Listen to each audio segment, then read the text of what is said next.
যে আমাদের চট্টগ্রামে আমাদের একজন মুসলিম আইনজীবীকে সেখানে নির্মমভাবে হত্যা করা হয়েছে। আমরা মুসলমানরা বলেছি চট্টগ্রামের মানুষ যদি রাগ করে সবাই থুতু ফেলে দিত, অথবা চট্টগ্রামে যত মুসলমান সবাই মিলে যদি ইচ্ছা করে প্রস্রাব করে দিত, তাহলে এই সকল চক্রান্তকারী এবং তাদের বীজ ভেসে চলে যেত। কিন্তু আমরা তাদেরকে শান্ত থাকতে বলেছি। আমরা বলেছি বিচার এখন সরকারের কোর্টে, আপনি ঠিকঠাক মতো ইনসাফ মতো বিচার করেন, কেননা 16-17 কোটি মুসলমান রেফারির ভূমিকায় আপনাদেরকে দেখতেছে। আপনারা যদি ভুল করেন, বাঁশি বাজায়া লাল কার্ড দেখায়া আপনাদেরকেও বিদায় করে দিতে বাংলার তৌহিদি জনগণ সময় নেবে না। এই জন্য আমরা কোনো উগ্রতা দেখাই নাই, আমরা কোনো সম্প্রীতির বাহিরে কখনো আসি নাই। আমরা তোমাদের মন্দির পাহারা দিয়েছি মূর্তি পাহারা দেওয়ার জন্য নয়, সম্প্রীতি রক্ষা করার জন্য। কিন্তু আমরা দেখেছি 17 কোটি মুসলমানদেরকে শুধু সবক দেওয়া হয় সম্প্রীতি রক্ষা করো, আর তাদেরকে কেবলমাত্র বলা হয় তোমরা যা ইচ্ছা তাই করো। বেশি দিন ধৈর্যের বাঁধ টিকে থাকবে না।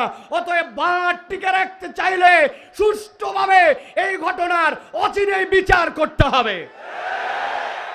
আপনারা খেয়াল করলে দেখবেন 47-এর স্বাধীনতা, যেটা আমাদের প্রকৃত স্বাধীনতা, ওই স্বাধীনতা নিয়ে একদল কথা বলে না। বাংলাদেশে আজকে আপনার একটু জমি আছে, আপনি জমিদারিতে আপনার জমিতে আপনার রেজিস্ট্রি হয়। আপনি কি জানেন ওই 47-এর স্বাধীনতার আগে এই বাংলাদেশে শেরে বাংলা একে ফজলুল হক অবিভক্ত বাংলার যখন তিনি প্রধানমন্ত্রী ছিলেন, জমিদারি প্রথা তিনি প্রথম বিলুপ্ত করে আপনার আমার ওই দাদাদের আর এই আমাদের দুই পারের মানুষেরই জমির মধ্যে আমাদের নামটা লিখেছিলেন ওই শেরে বাংলা একে ফজলুল হক। উনি চেয়েছিলেন উভয় বাংলা মিলায় একটা বাংলা হোক।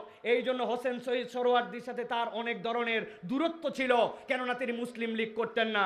কিন্তু পরবর্তীতে যখন দেখেছেন দাদা বাবুদের হ্যাডাম বেশি, ওরা মুসলমানদেরকে গোনে না, তাদের মধ্যে এক ধরনের বুর্জোয়া এবং তাদের মধ্যে এক ধরনের এলিট ভাব আছে, তখন তিনি নিজের অস্তিত্ব নিজের হ্যাডাম সব কমায় দিয়ে হোসেন শহীদ সোহরাওয়ার্দীর সাথে এক হয়ে 47-এর 14 আগস্ট এই মানচিত্র, যেটি দ্বিজাতি তত্ত্বের ভিত্তিতে গঠিত হয়েছিল, সেই মানচিত্রের আলোকে 71 সালের স্বাধীনতা পেয়েছি।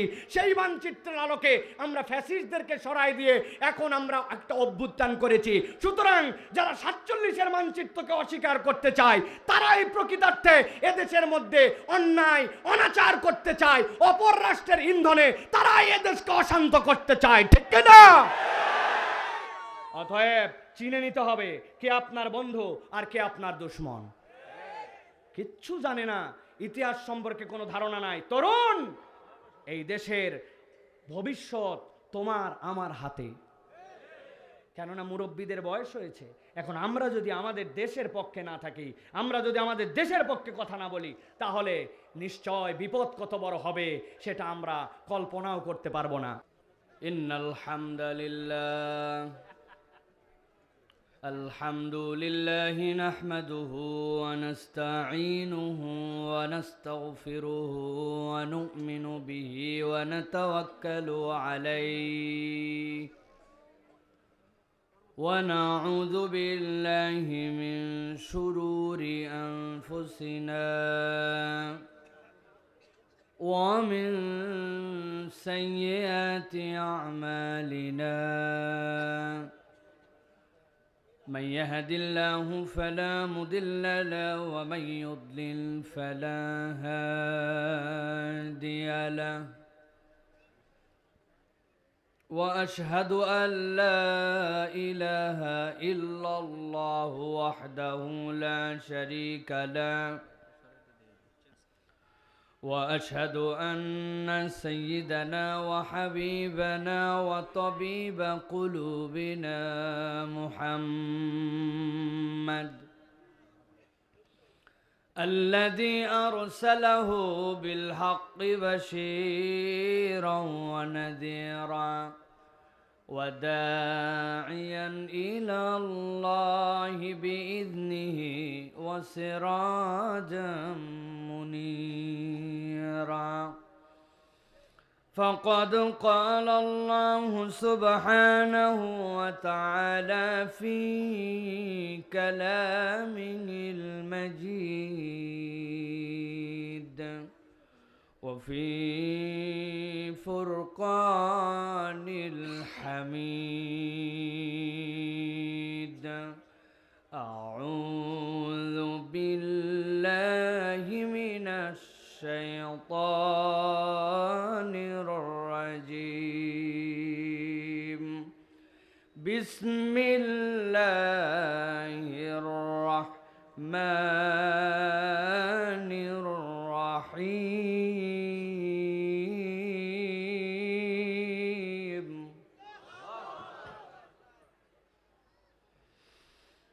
ما أصاب من مصيبة إلا بإذن الله.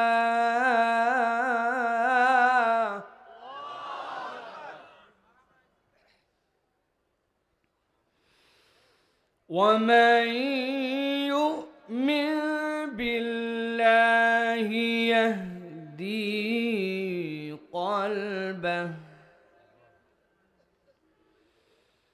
يهدي قلبه والله بكل شيء عليم.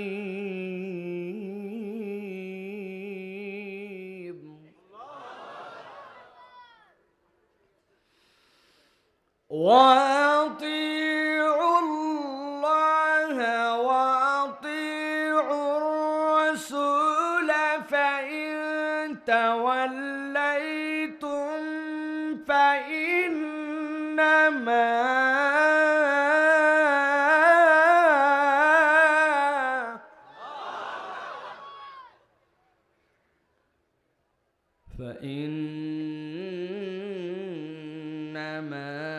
على رسولنا البلاغ المبين.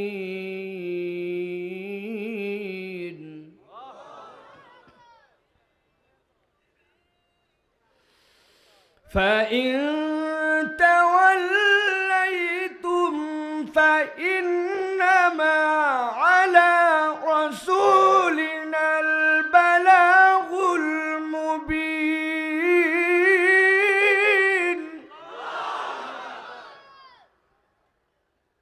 فإنما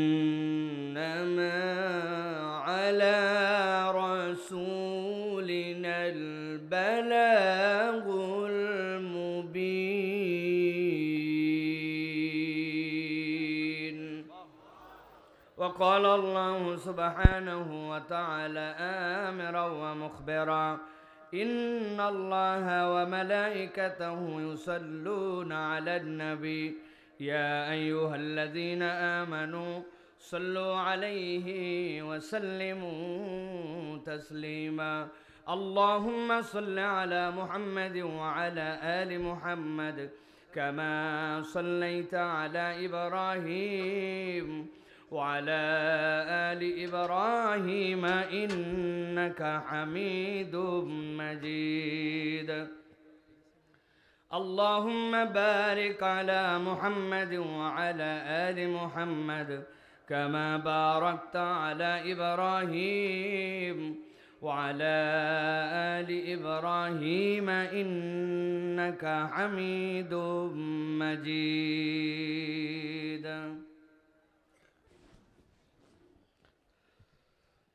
আলহামদুলিল্লাহ, আল্লাহ রাব্বুল আলামিনের কাছে শুকরগুজার হচ্ছি যে আল্লাহ রাব্বুল আমিন আমাদেরকে লক্ষ কোটি মানুষের মাঝ থেকে আলাদা করে দৌলতে ঈমান দান করে আল্লাহ রাব্বুল আমিন আজকের এই মাদ্রাসাতুত তাকওয়া দারুল উলুম কওমিয়া এর উদ্যোগে 18 জন ছাত্রের পাগড়ি প্রদান তথা সমাবর্তনের আজকের এই বাৎসরিক তাফসিরুল কোরআন মাহফিলের শেষ অধিবেশনে আমাদেরকে ঢাকার সাভারে নবী টেক্সটাইল পূর্ব কলতাসুতি বড়ইবাড়ি বিকেএসপি আশুলিয়াতে আজকের এই মাহফিলে আমাদেরকে আসার বসার তৌফিক যোগ্যতা সুস্থতা পরিবেশ পরিস্থিতি দান করলেন সেই রব্বুল আলামিনের কাছে আমরা কৃতজ্ঞ হচ্ছি। আল্লাহ রাব্বুল আমিনের শেখানো বাক্যে সকলে কালিমাতুশ শুকর আদায় করছি, সকলে পড়ছি আলহামদুলিল্লাহ।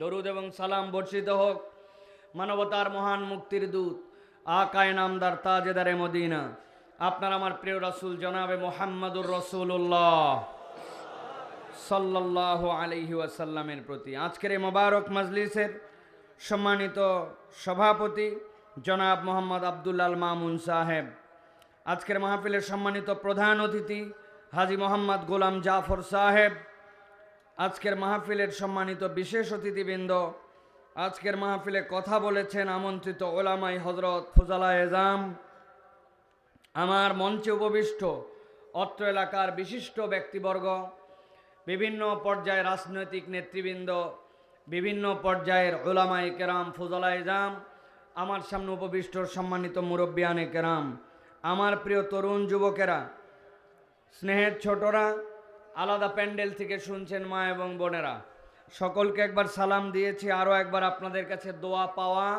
এবং করার আশায় সালাম নিবেদন করি। আসসালামু আলাইকুম ওয়া রাহমাতুল্লাহ। আমার সাভারের মুসলমানরা কেমন আছেন ভাই? সবাই ভালো আছেন আপনারা? নাকি যারা বসে আছেন আর জায়গা পায় নাই, যারা দাঁড়ায় আছে, আপনারা ভালো আছেন, এরা খারাপ আছে? এরা খারাপ আছে? প্রিয় ভাইয়েরা, যাদের সুযোগ আছে, আমরা এই মাহফিল, এই মজমাটা সুন্দর করার জন্য যদি আমরা চেষ্টা করি, ভেরি সিম্পল। আমি জানি আমার ভাইরা ভেতরে যারা বসছেন তাদের দিলগুলা কেটে দেখানো যাবে না, কিন্তু বিশাল বড় বড় দিলের মালিক ইনশাআল্লাহ, ঠিক না ভাই? নবীজি বলছেন প্রকৃত ধনীকে, সাহাবায়ে কেরাম বলছেন ইয়া রাসূলুল্লাহ, যা টাকা পয়সা অর্থবিত্ত। নবী বললেন না, অনেক লোকের এরকম অর্থবিত্ত আছে কিন্তু তার অভাব জীবনে ফুরায় না, অভাবই তার স্বভাব। আছে না ভাই? চাই আরো চাই, চাই আরো চাই।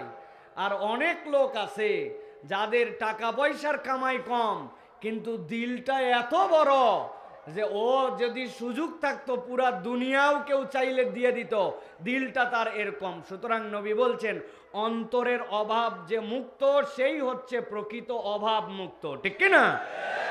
আমার ভিতরের ভাইদের অভাব মুক্ত অন্তর, আগে এসে বসছে, কষ্ট করে বসছে, কিন্তু আপনারা গেলে যে জায়গা দিবে না এরকম লেখ একটাও নাই। আপনারা শুধু জুতাটা খুলবেন, হাতে নিবেন, মারার জন্য না। জুতা হাতে নিবেন কেন? যেন জুতাটা মিসিং না হয়, কার জুতা কে পরে যাবে। এইটা যদি আপনারা করেন, আমি 30 সেকেন্ড সময় দিব, দেখবেন আপনাদের সব লোক এই জায়গায় ঢুকে যাবে। আপনারা রাজি আছেন ভাই? আপনারা বসে কথা শুনতে রাজি আছেন? যদি আমি জায়গা করে দেই, কোনো কমপ্লেন আছে আপনাদের? তাহলে আপনাদের স্যান্ডেলগুলা খুলবেন আর ভেতরে আপনারা ডাক দেন, ভিতরে ঢুকাই নেন আপনাদেরকে। যান যান, ওই দেখেন, ওই দেখেন, হাতগুলা দেখেন, একটু ক্যামেরা ট্যামেরা থাকলে ভিডিও করে রাখেন, দেখেন মানুষ মানুষে ডাকে এরকম করে। যান আপনারা, যান, স্যান্ডেলগুলো ভিতরে যান, যান যান, ভিতরে যান, ভিতরে যান, ভিতরে যান, ভিতরে যান, সব ভিতরে যান। কথা বলেন না, কথা বলেন না, কথা বলা যাবে না। যান তাড়াতাড়ি যান। এই ভাই কি ব্যাপার? ভিতরে যান, সব ভিতরে যান। ওই যে মধ্যে ওই জায়গায় যান, ওই জায়গায় যান, একবারে সামনে ঘাড়ের উপর বসেন না। যান ভিতরে ঢুকেন, ভিতরে ঢুকেন, যান। আপনারা কই ভাই? কি ভাইরা, যান, এদিকে যান। এই জায়গা ফাঁকা করে দিতে হবে, এই জায়গা ফাঁকা করে দেন। হ্যাঁ, যান, বসেন, ভিতরে ঢুকেন, জলদি যান, জলদি যান। সকলে একটু জিকির করেন, লা ইলাহা ইল্লাল্লাহ বলে জিকির করেন। সুবহানাল্লাহ, আলহামদুলিল্লাহ, লা ইলাহা ইল্লাল্লাহ, আল্লাহু আকবার, সুবহানাল্লাহ, আলহামদুলিল্লাহ। আচ্ছা, আর 15 সেকেন্ড। ভিতরে কি ব্যাপার? ভিতরে আসেন, কথা বলেন না, দেখেন না কি সুন্দর হয়ে গেছে। বসেন, যে যেখানে আছেন ওখানে বসেন। ভাই আপনাদেরকে বসতে হবে। এতগুলা ইউটিউবার আছে আপনাদের, তারপরেও যদি মোবাইলে ভিডিও করা লাগে, এদের ভিউ কে নিবে? এদের চ্যানেল চলা লাগবে না? সে কোন জায়গার থেকে কোন জায়গার থেকে সেদের সব আপনারা মোবাইলে নিয়ে নেবেন, এদের চ্যানেল থেকে দেখবেন না আপনারা। বসেন বাইরে, বসেন। আল্লাহ আমাদেরকে কবুল করে, বলেন আলহামদুলিল্লাহ বলেন। সাভারের মানুষ ইতিহাস করে ফেললো, মনে হচ্ছিল জায়গা নাই, এখন কি অবস্থা! আল্লাহু আকবার। আল্লাহ আমাদেরকে কবুল করবেন, আল্লাহুম্মা আমিন। প্রিয় ভাইয়েরা, এই যে আমরা কোরআন শোনার জন্য আসলাম, বুঝে থাকলে বলেন তো ভাই, কোরআন শুনলে লাভ আছে না নাই? হয়নি, হয়নি, বুঝে বলতে হবে আপনাদেরকে ঠান্ডা মাথায়। কোরআন শুনলে লাভ আছে না নাই? যেই লাভ আছে বললেন, এই লাভ কি কম না বেশি? যেইটা বললেন আছে, যেইটা বললেন বেশি, এইটা কি বুঝে না না বুঝে? জি না। অধিকাংশই দেখবেন এখনই যদি একজনে ধরি ভাই চিল্লায় বলছেন বুঝে, কি বুঝে আপনি বুঝছেন যে এত লাভ আর এত বেশি? বলবে হুজুর আমি বলিনি। আছে না এই পার্টির লোক ভাই? আবার আমাদের অনেক তরুণ যুবক আছে, আপনারা বিশ্বাস করবেন না, মাঠে তো আমাদের বিন্দুমাত্র জায়গা নাই, কিন্তু রাস্তাঘাটেও অনেক যুবকরা ঘুরে বেড়াচ্ছে, হুটানি মারে বাম্পার মারে, চিন্তা করতেছে এগুলো ওয়াজ আমাদের জানাই আছে। আছে না ভাই? ওদেরকে ঠাসে ধরে যদি জিজ্ঞাসা করে নাই গোসলের ফরজ কয়টা, পিক আপ নিয়ে বলবে কমন পড়ছে। কয়টা? বলে 3টা। বলে কি ঠিক করে বল? বলছে হুজুর জানা আছে লুঙ্গি, বদনা, গামছা।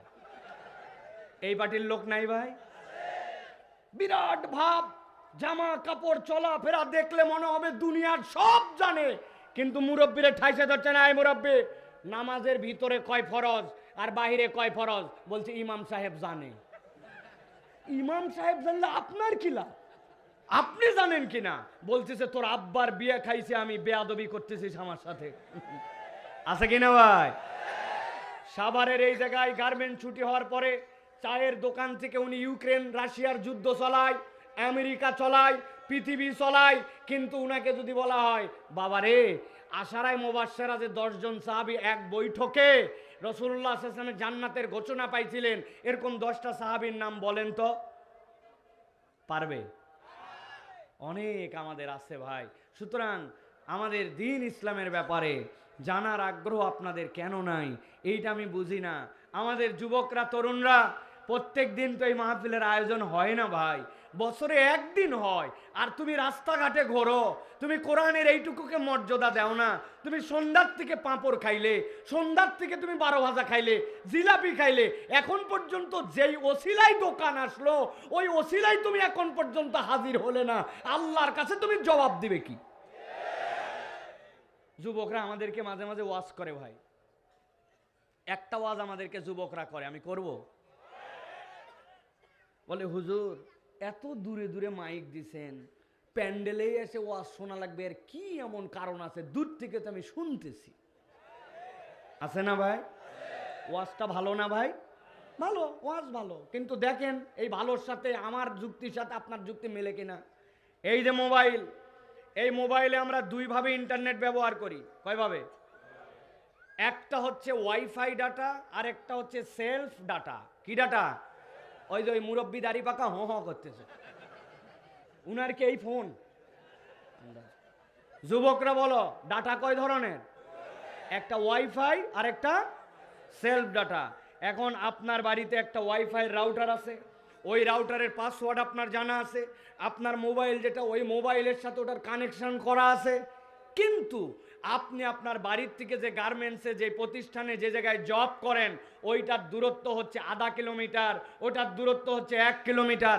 আপনি 1 কিলোমিটার দূরে গেছেন, বুঝে থাকলে বলবেন যে আপনার রাউটারের রেঞ্জ হচ্ছে 200 মিটার, 250 মিটার, 500 মিটার। 1 কিলোমিটার দূরে আপনার রাউটারের পাসওয়ার্ড টাসওয়ার্ড সব জানা থাকলেও আপনার মোবাইলে কি রাউটার থেকে কানেকশন পাবে? যারা বললেন না তাদেরগুলো পাবে? পাবে? প্রিয় ভাইয়েরা ভালো করে বোঝেন, আপনি ওয়াজ শোনেন, আপনি ইউটিউবে ওয়াজ শোনেন, আপনি দিনের কথা দূর থেকে শোনেন, সবগুলাই শুনতে পারেন, কিন্তু যখন যেখানে মজমা কায়েম হয়, মাজালিসুজ জিকির হয়, ওই মাহফিলের মজমাটুকু, ওই প্যান্ডেলটুকু, ওই এলাকাটুকু আল্লাহ রাব্বুল আলামিনের রহমতের ওয়াইফাই জোন। আল্লাহ একদল ফেরেশতা পাঠান, ওই ফেরেশতারা মজমায় যারা হাজির হয় আল্লাহর কাছে তাদের জন্য ক্ষমা চায়। অতএব আপনি যেরকম ওয়াইফাইয়ের নেটওয়ার্কের বাইরে থাকলে কানেকশন পাবেন না, ওয়াজ শুনতে পারেন, কিন্তু এইখানে না আসলে আল্লাহ রাব্বুল আলামিনের মাজালিসুজ জিকিরে সরাসরি শরীক হওয়ার এবং আল্লাহর ফেরেশতাদের দোয়া আপনার কপালে জুটবে না। কথা ক্লিয়ার? আর কোনোদিন বুঝানো লাগবে এটা না। কিন্তু প্রিয় ভাইরা, এই কোরআন শুনতে আসলে আমাদের জন্য কিছু লাভ আছে, ঠিক কিনা? কিন্তু আমরা জানি না। আজকে একটু জানার চেষ্টা করি, দেখেন তো আল্লাহ কি বলছেন। আল্লাহ রাব্বুল আমিন বলছেন, ইয়া আইয়ুহান নাস قد جاءتكم موعظة من ربكم وشفاء لما في الصدور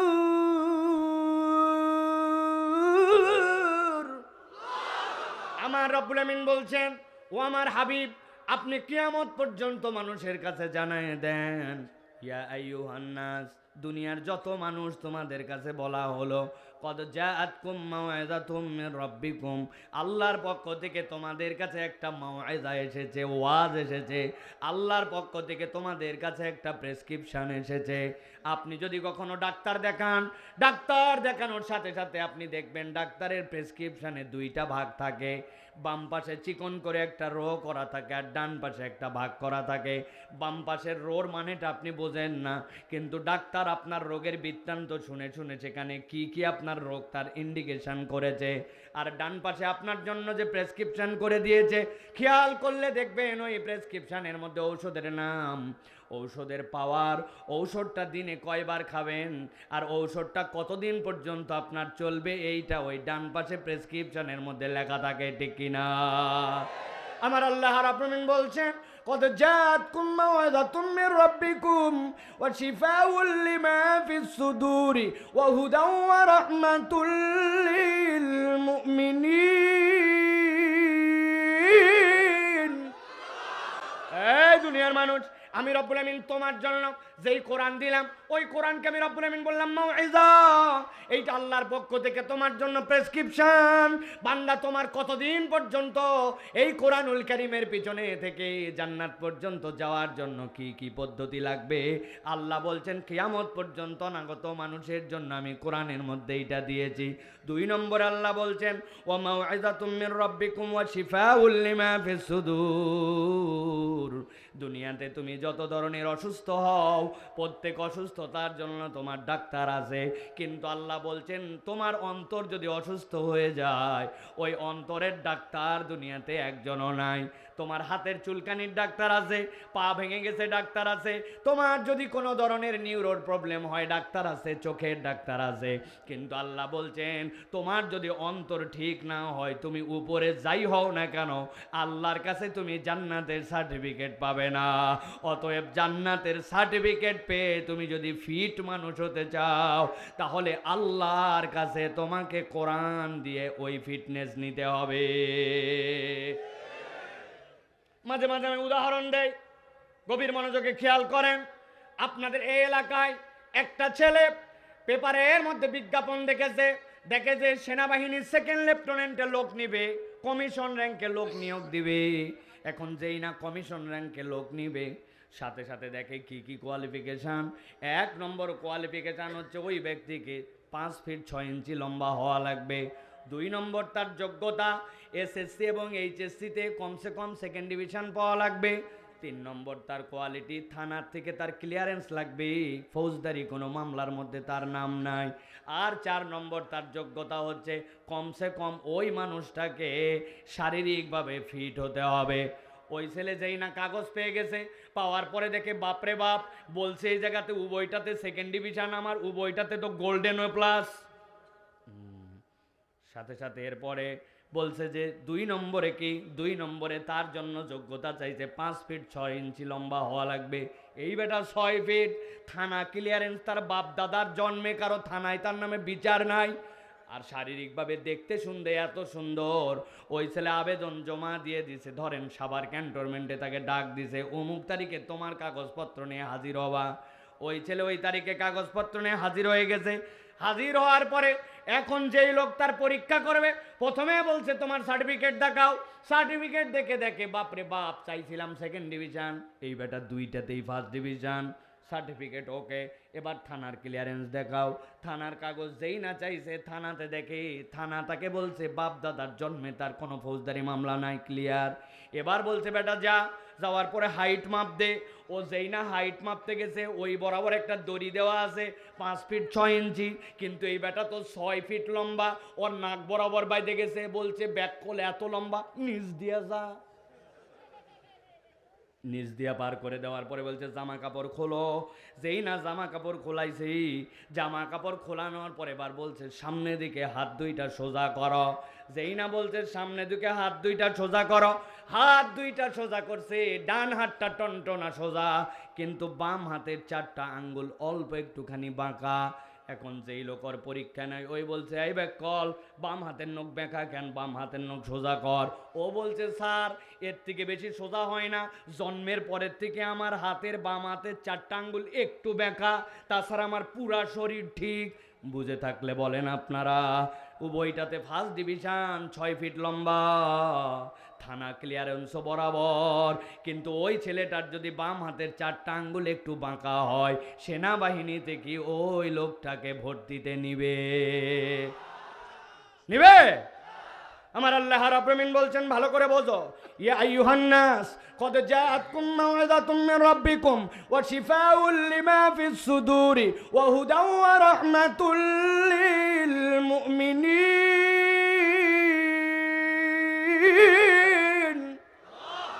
এই দুনিয়ার মানুষ, আমি রব্বুল আমিন বললাম নবী আপনি জানাই দেন, ইজা সলুহাত সলুহাল জাসাদু কুল্লু ওয়া ইজা ফাসাদাত ফাসাদাল জাসাদু কুল্লু। তুমি দেখতে যেমনই হও না কেন, তোমার অন্তর যদি ঠিক না হয়, আল্লাহর কাছে তোমার কোনো দাম নাই। আর তোমার বাহিরের অবস্থা যেমনই হোক না কেন, আল্লাহর কাছে যদি একবার অন্তর ঠিক করে যেতে পারো, আমি আল্লাহ বললাম এইটাই তোমার জান্নাতের জন্য যাওয়ার সার্টিফিকেট হবে।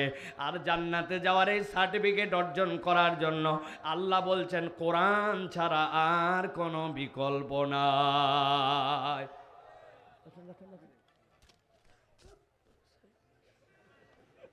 বসেন, আপনারা বোঝেন না কেন এইগুলা ভাই?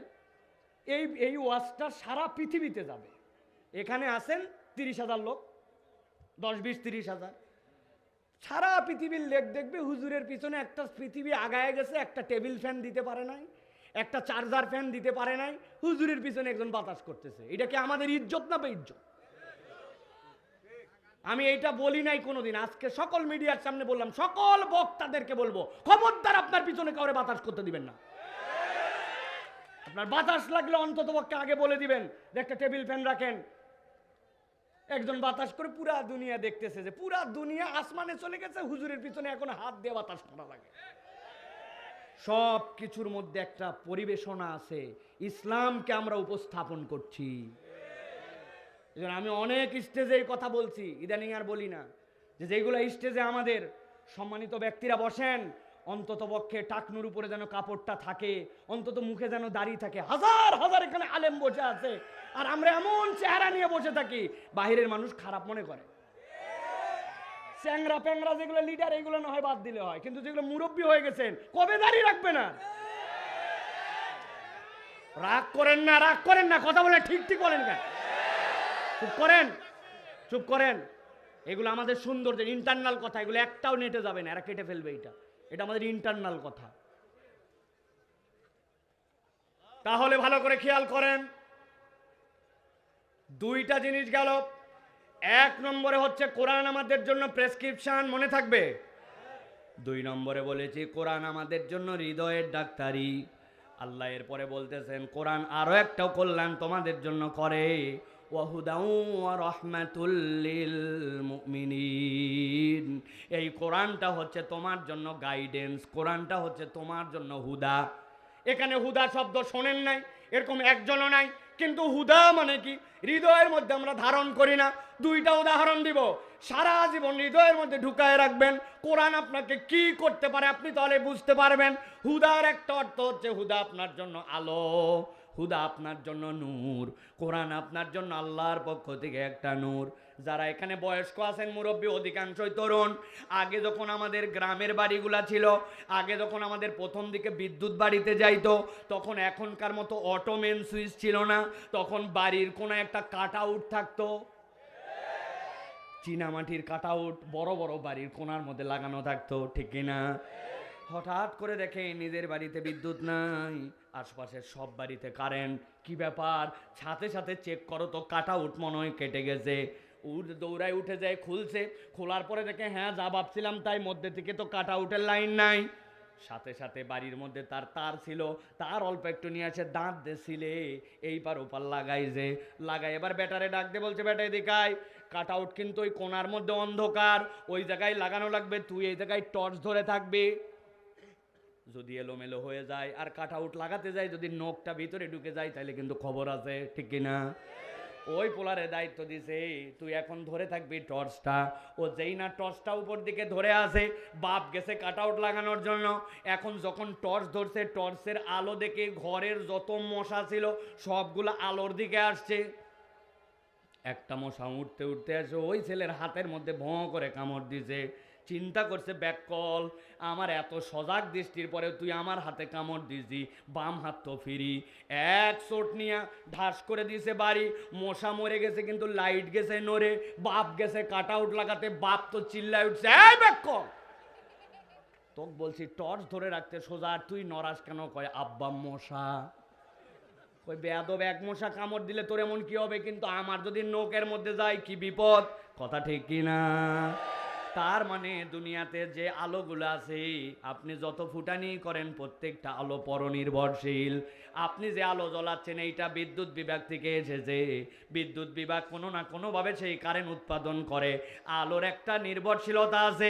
কিন্তু আল্লাহ রাব্বুল আমিন বলছেন এই কোরআন তোমার জন্য হুদা। তুমি যদি কখনো অপারেশন থিয়েটারে যাও, কানের ডাক্তার অথবা দাঁতের ডাক্তারের কাছে যাও, সার্জনদের কপালের মধ্যে এক ধরনের লাইট লাগানো থাকে, ধরা লাগে না, ডাক্তারের চোখ যেখানে লাইট সেখানে, দেখছেন? আমার আল্লাহ বলছেন এই কোরআন হচ্ছে তোমার জন্য এমন হুদা, একবার যদি কোরআনের কাছে নিজেকে সমর্পণ করে দাও, এই কোরআন তোমাকে এমন আলো দেখাবে, ওই আলো জান্নাতে যাওয়ার আগ পর্যন্ত তোমার থেকে বিচ্যুত হবে না।